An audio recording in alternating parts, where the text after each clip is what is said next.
So waking up from a brain surgery it's confusing. At first, the first thing they do, you have a little trach in you, right? That's breathing for you, and you're up, and that thing's still in you, and it's like you're suffocating, but at the same time, something's filling up your lungs. So you try to breathe, and then that it makes the air like fucking fill up your lungs real bad. So when I woke up and I had the trach, or not the trach, whatever you call it, they had to knock me back out because I was having such a bad time with it. And then once they're done with that, you have all these tubes in your skull that are keeping your brain from swelling, I guess.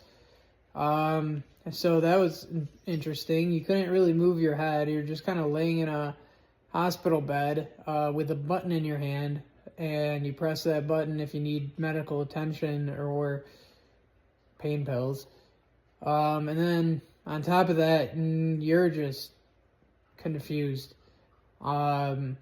Nothing, like, it felt like you were literally, nothing made sense.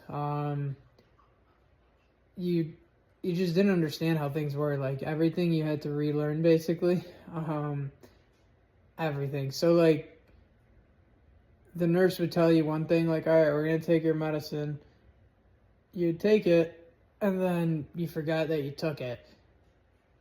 So then you just then you'd ask them again, like, hey, when are we taking my medicine? And they're like, dude, you just did that a couple hours ago.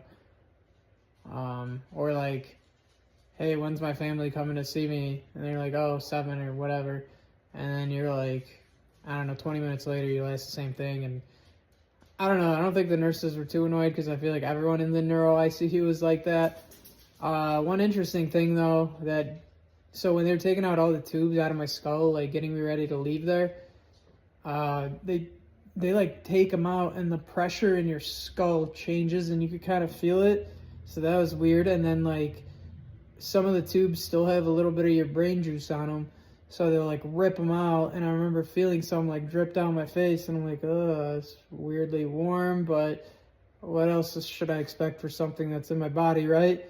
So that was interesting, and those are some of the things I still remember from waking up from the brain surgery. Obviously, headache, confusion, things like that. It's wild.